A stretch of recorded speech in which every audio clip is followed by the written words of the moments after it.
எல்லோருக்கும் வணக்கம். நான் இப்போது லெமன் அவல் செய்ய போகிறேன். எப்படி செய்யலாம் பார்க்கலாம்.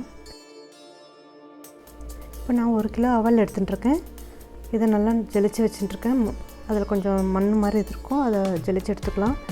நெல்லெல்லாம் இருக்கும், அதை கூட எடுத்துகிட்டு நல்லா அலம்பிக்க போகிறோம். ஒரு தடவைக்கு 2 தடவை தண்ணி ஊற்றி நல்லா அலம்பி அந்த தண்ணியை வடிய வச்சிடணும். வடிய வச்சுட்டு அதை அப்படியே ஊற வைக்க போகிறோம். இப்போ நான் தண்ணியெலாம் வடிய வச்சுட்டேன். அப்படியே ஊற வச்சா இது போல் பொலப்பொலன்னு வந்துடும், மெத்துன்னு இருக்கும் சாப்பிட்றதுக்கு. இப்போ வானலில் எண்ணெய் விட்டு கடுகு போட்டுக்கிட்டுருக்கேன். பொரிஞ்சதும் உளுத்தம்பருப்பு, கடலைப்பருப்பு, மிளகாய், இது கூட கொஞ்சமாக பச்சை மிளகாய், இஞ்சி சேர்த்துக்க போகிறேன். இல்லை நல்லா வதங்கட்டும். வெங்காயம் சேர்த்துக்க போகிறேன். வெங்காயம் எவ்வளோ சேர்த்தோமோ அவ்வளோ ருசியாக இருக்கும். கொஞ்சமாக மஞ்சத்தூள். இப்போ இந்த அவல் நல்லா ஊறி வந்திருக்கு. இந்த அவலை கொஞ்சம் கொஞ்சமாக சேர்க்கணும், ஒட்டு மொத்தமாக சேர்க்கக்கூடாது. இப்போ கொஞ்சமாக சேர்த்து கலந்து விட்டுக்கிறேன். இந்த அவல் உப்புமா எப்போ வேணால் சாப்பிட்லாம்.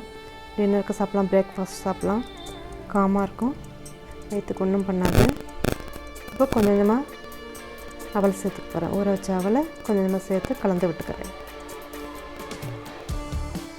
இப்போ தேவையான அளவு உப்பு போட்டுக்கலாம்.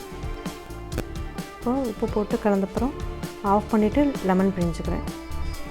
இந்த ஸ்டேஜில் உங்களுக்கு தேங்காய் வேணுன்னா கூட ஆட் பண்ணிக்கலாம், ரொம்ப ருசியாக இருக்கும். லெமன் அவல் ரெடி.